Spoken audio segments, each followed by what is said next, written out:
Gonna have to have the whole neighborhood over for dinner tonight. This is a great family meal or entertaining meal, but it's also a great meal prep meal. Look how tender this is. Welcome to a new season of Elizabeth Eats. Today we are making a pot roast. We're making Mom's pot roast in a crock pot. Also for this season, we're in my new house. We just moved into this house. We did a massive 2-year renovation on this house. I got married since the last season. I have a dog, Maple, down here. She is a permanent fixture in obviously my kitchen in our life. She just turned 5. You can see her little happy birthday collar on. We have so much good stuff coming this season. We're gonna make lentil soup. We're gonna make baked eggs. We're gonna make granola, just so many good things. But today we're doing pot roast and we're doing it in a crock pot. I love this recipe because it's easy. It uses ingredients that you probably already have in your kitchen, and it's a 1-pot meal made in the crock pot. So this is one way to make a pot roast. I know there's many pot roast recipes out there. This is how my mom always made it, and I'm adding a few extra things that I've learned along the way in my own culinary journey. So when you make a pot roast, you want to start with a chuck roast. You could also use a brisket, and sometimes a top round as well. The point of a pot roast is that it is a tough cut of meat that you cook very low and slow for 6 to 8 hours, up to 12, and you get this really, really tender meat. A pot roast is really affordable for a beef meal, so I love it for that. It's delicious, and when you're using a high quality cut of meat, there's so much nutrition in beef. We're also adding some potatoes with the skins on for a lot of fiber and extra nutrition, some carrots and celery, thyme and rosemary, you can use dried or fresh, some garlic, some shallot or onion, and the secret ingredient is some kind of acid. I'm using balsamic vinegar. You can use red wine, you could use red wine vinegar, and I'll give you options for that too. Even some crushed tomatoes to add an acidic element make this absolutely delicious. I love a pot roast in a crock pot because you can just put everything in the crock pot and leave it for the day. This may be an unpopular opinion for some people. I am not going to sear this pot roast today. If I'm making this in the oven, in a Dutch oven, I might take the time to sear it. Searing meat actually does bring out a lot of flavor. It adds some texture to it, but I have a feeling if you're looking for a crock pot recipe, you want to put everything in the crock pot and just be done with it. The cool thing is you can actually do this the night before as well, and then just put the whole thing, not in the thing that cooks it, but put this in the refrigerator. In the morning, grab it, put it in the crock pot vessel, and then just leave the house, and when you come home, you're gonna have an awesome meal. So let's start with, actually not the meat.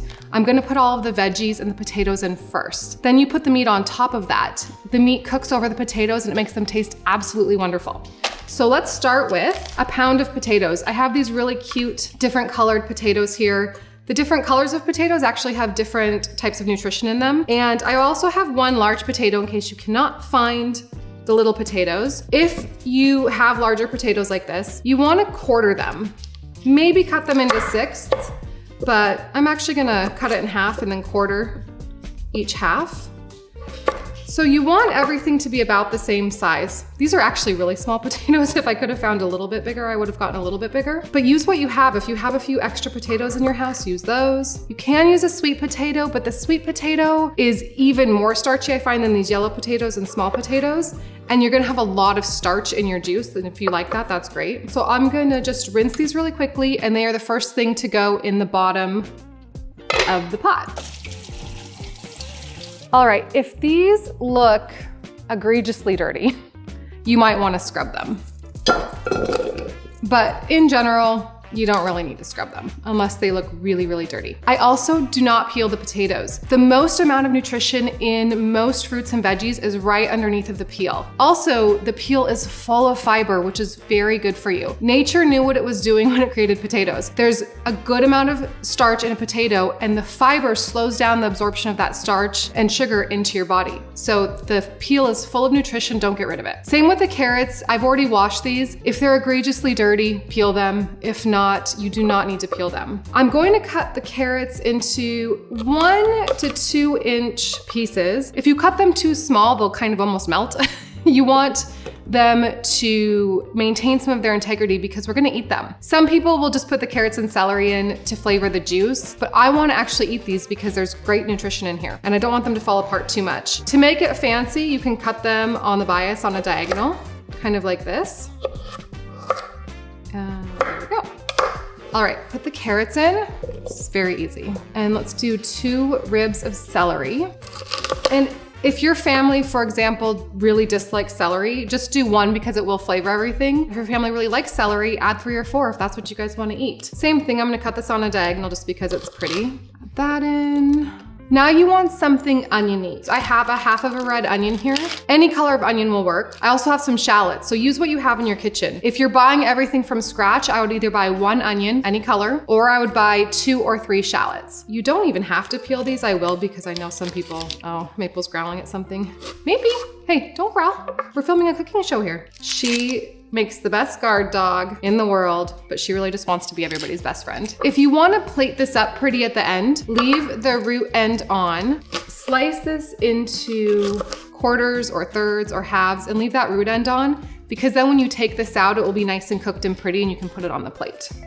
All right, just put those in. Since I put the red onion in, I'm just gonna do 1 of these shallots. Shallots often come in pairs like this. You can just break it apart. Some people like to leave the skin on and serve it that way and let people peel as they eat. I'll peel it if it peels easy for me. Don't worry about garlic skins and onion skins going into a slow cooker dish. They're easy to pull out at the end. If you do not like the texture of cooked onions, I love it. I think it's wonderful. I love to eat them. You can chop these up pretty finely and put them in here and they'll kind of just disappear into everything. But I like to actually eat them as one of the vegetables in my pot roast. So I've got my potatoes, I've got some carrot and celery and some onions. Next up, let's do some garlic. If you have just a few garlic cloves left over from something else, just put them in here whole, no problem. I have this small head of garlic. I'm just gonna cut it in half down the middle.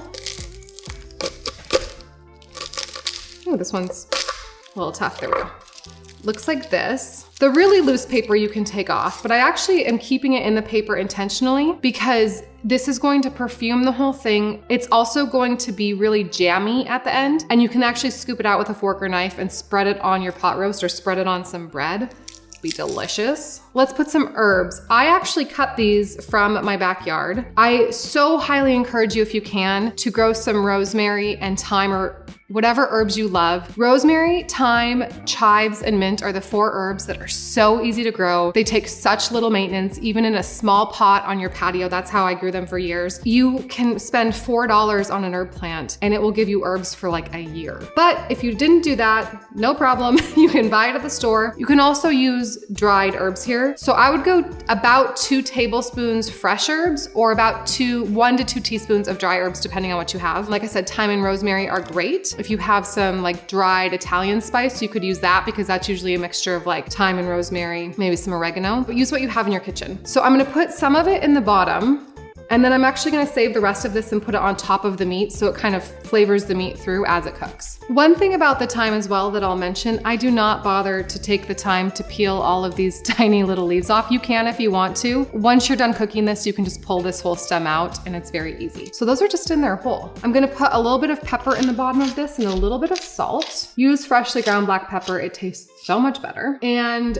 some real salt. You can use kosher salt. I'm using a fine grained sea salt. Real Salt is not sponsoring this. This is just what I always use in my kitchen. And I buy this larger bag of it and just keep filling my little thing up. I could get a prettier salt container and I probably should, but this is just how I always do it. For meat, a general rule of thumb is a half a teaspoon per pound of meat. That's for like a fine grained sea salt like this, or for a kosher salt. If you're using the diamond crystal, the larger crystals of salt, or your sea salt is really big crystals, you wanna go more like a teaspoon per pound. I've got a 3-pound chuck roast here. Let's talk about the meat. Oh, wait, a bay leaf. Always need a bay leaf in mom's pot roast. Bay has a wonderful flavor. It's just a classic soup, stew, meat flavor. Always add one of those. All right, let's talk about the meat. I have a just over 3-pound chuck roast. You want anywhere from a 3 to 5 pound, maybe up to 6-pound chuck roast. The bigger it is, the longer it's gonna take to cook. So I have a trick for that. I'm actually gonna show you how I choose to cut it to make it cook a little bit faster because I want this to be done a little bit sooner today. So a chuck roast, buy the best quality beef you can find. This is a grass-fed, boneless chuck roast. And it generally will come in something that looks like this. If by any chance it's frozen, it's gonna take at least a day to defrost in your refrigerator, so you gotta think about that ahead of time. I just always buy one fresh at the butcher counter. It's a good price. Sometimes I'll find it as low as like $6.99 or $5.99 a pound. I think this one was $8.99 a pound. This one has a lot of paper today. I don't know why there's so much paper here. Let me open this up. This is a beautiful chuck roast. It has, actually there's not a lot of fat on this. You want a little bit of marbling because that's flavor. If there's a huge piece of fat on the side, I usually will cut that off just to help this thing cook faster. But I do want some of the marbling in here. And almost now, always when you get this at the butcher, it's going to be tied up for you. It's tied up just so it stays together because you want this to be fall apart tender. You don't have to leave it tied up, but it is nice for the presentation at the end if you want to. For this one, I'm actually going to take the twine off because here's a trick. For a 3 to 5 pound pot roast, you'll need about 6 to 8 hours on high or 8 to 12 hours on low, 8 to 10 hours up to 12 for this thing to get fall apart tender. Really the only way to mess up a pot roast is to not let it cook for long enough. But if you cut it into 4 large pieces or 2 large pieces, however you want to do it, it's going to cook a lot faster. So I want this to be fork tender and fall apart and juicy in about 6 hours. I don't have a lot of time because I'm getting this in a little later than I thought I would, which is probably like the story of every day of every life of every person who's making a pot roast. So I'm actually gonna cut this into 4 large pieces and then put this in. So the presentation will be a little different. It won't be one big thing. But usually when I make a pot roast, it's like, it's a Saturday, the kids have had soccer games, we're trying to come home and eat something. I'm okay that I don't have this big one single pot roast as a presentation. Everyone's just helping themselves right out of the crock pot. So this is a great way just to ensure that it really does cook a lot faster. This is such a beautiful piece of meat. It's really quite perfect. You'll notice I haven't salted it yet because I wanted to, look at the package and see how much I had. I have just over 3 pounds. So I'm gonna go about 1.5 teaspoons of salt. You can always change the salt at the end. A little bit of salt while it's cooking actually does help develop all of the flavors in the veggies and is good to have in while you're cooking it. So you do wanna salt it before you cook it. So I'm gonna wash my hands and then we'll salt this. All right, let's get this salted. So I'll go 1.5 teaspoons based on the measurements. A whole palm is a tablespoon. That's a little bit more. About 1/3 of a palm is a teaspoon. I'm just gonna eyeball that, get it right all over the meat. Some of it will go onto the veggies, which is perfect. And then a little bit more. This is a lot of meat. We need a decent amount of salt. And then pepper. Freshly ground black pepper always makes your meat taste better. This is probably about 1/2 teaspoon, but really you just wanna look at the meat, make sure all of it has a little bit of pepper on it. And then you can take some of your veggies, I'm sorry, not your veggies, your herbs, and stick them right on top of the meat. That'll help get some of that extra herby flavor right in. If you have dried, that works as well. It's also just pretty to do it this way. Now we need to add some liquid to this. You've got options for your liquid. I have some homemade chicken stock here. I don't always have homemade chicken stock. You wanna add 3 cups of liquid to this. You could use water, stock, or any combination of water and stock. Your other option, so I like to keep homemade chicken stock around, but again, not everybody has time for that. I don't always have time for that. The other thing that I really like, actually, and I've kind of changed over the years, I used to like the stock in a box. I find these days they actually don't taste that great. I like Better Than Bouillon better. This is not sponsored, but this is a great product. It actually has really good ingredients. It's essentially stock that has been reduced down with no liquid in it. So you can just read the instructions. I would use 1 teaspoon or 1.5 teaspoons of that with water if you have it. If you don't have any Better Than Bouillon, you can skip it. Old school bouillon brands kind of got a bad rap because they had so much extra sodium and a lot of preservatives. These newer ones don't have all of that excess stuff in it that you don't need. So health-wise, it's actually a pretty good choice. But I'm gonna add 2 cups, what is this, 2 cups? Yeah. 2 cups of my chicken stock. Veggie stock works, beef stock works. This is just what I have. And because I only had 2 cups of this, I'm gonna grab a cup of water. This is taking a lot longer because I'm talking so much. You can do this just in a couple of minutes in the morning or in the evening at home. All right, what else do I need to put in here? Okay, something acidic. This is something that I've learned. My mom would sometimes put some crushed tomatoes in this, but if she didn't have them, she would skip it. It's still delicious, but when you add that acidic element to a braise, we're essentially braising this, it really changes the entire flavor and it takes it from good to like fantastic. I like to use balsamic vinegar. If you happen to have some red wine around, 1/4 cup of red wine would be great. If you have red wine vinegar, I'd go 2 tablespoons. I'm gonna go 3 tablespoons of balsamic into this. And I have 2 types of balsamic vinegar here. I'm just gonna use one. The cheaper, more acidic one is actually better here because we want the acid. There's some more aged balsamics that are a little bit more syrupy, if you can see this. Like this one's thicker than this one. This is great on salad dressings and as a finisher. That's what I'll save that for. This one, I really like to use in a preparation like this. I got this one on Thrive Market. Thrive Market is like a healthy grocery store that is direct to consumer. I have a partner code, I'll put it in the comments here. So if you want to shop there, you can do that. Get a good discount. I'm gonna go about 3 tablespoons. And that is just a secret ingredient that makes it wonderful. That's it, we're ready to go. Let's put the lid on. And like I mentioned, you can do all of this the night before. Just put this in the refrigerator. And then if you're a person who has to get up early in the morning and go to work, or you're not gonna be available that morning to do this, put this straight into your Crockpot vessel and you are good to go.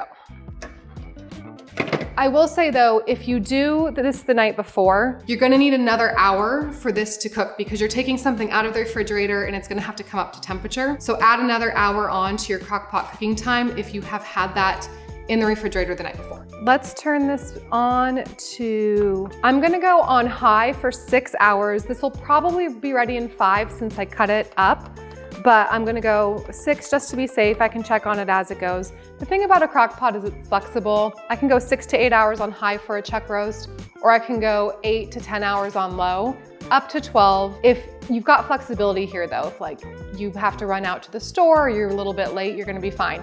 You just don't wanna let it go for like 15 hours. This will cook now. I'm off to do other things and I will come back. I'm not gonna touch it. I'm not gonna check on it. I'm not gonna do anything for the next 6 hours.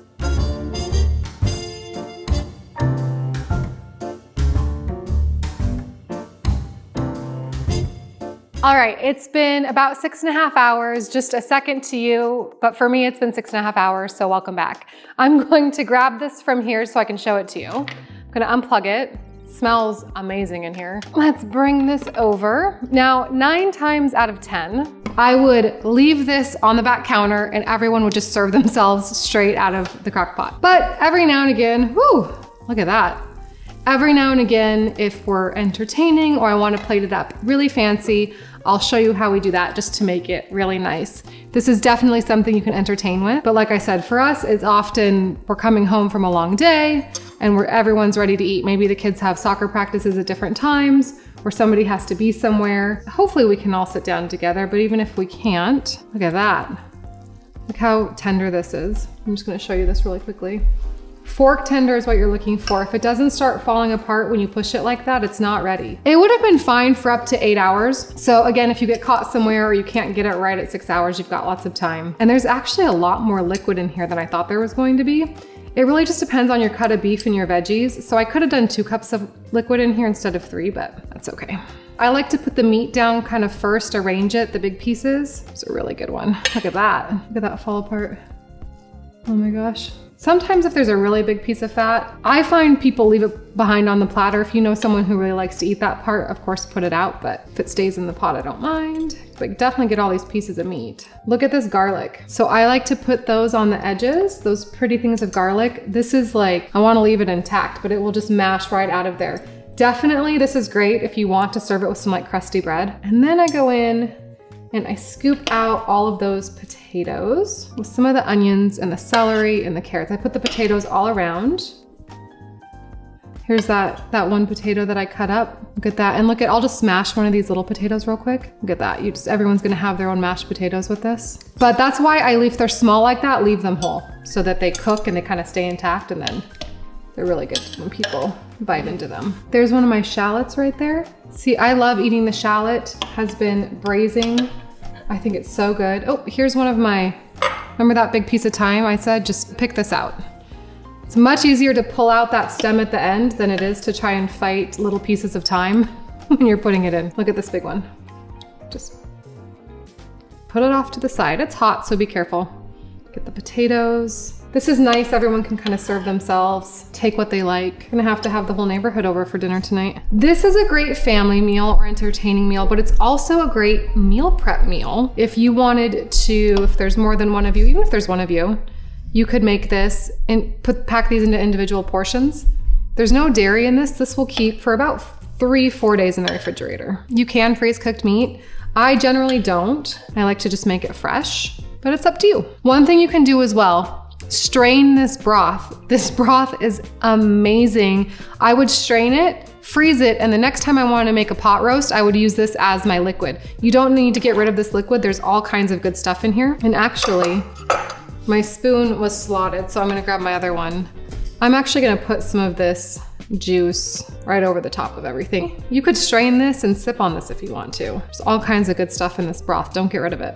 What a beautiful, beautiful family meal. So then I would let everybody just come here and serve themselves. You could also get some of your favorite crusty bread to toast along with this and sop up the juices, but honestly, it's absolutely perfect as is. Thank you so much for spending a few minutes with me. If you like this episode, please click like on the video and subscribe to the channel. That is the best thing to help us make more episodes. And make sure you come back next week and the following week and the following week. We're making absolutely fantastic recipes. We're making shakshuka, which is a baked egg dish. We're making lemony lentil soup. We're making some elderberry syrup, and we're making so many great recipes. I would love to see you here next week.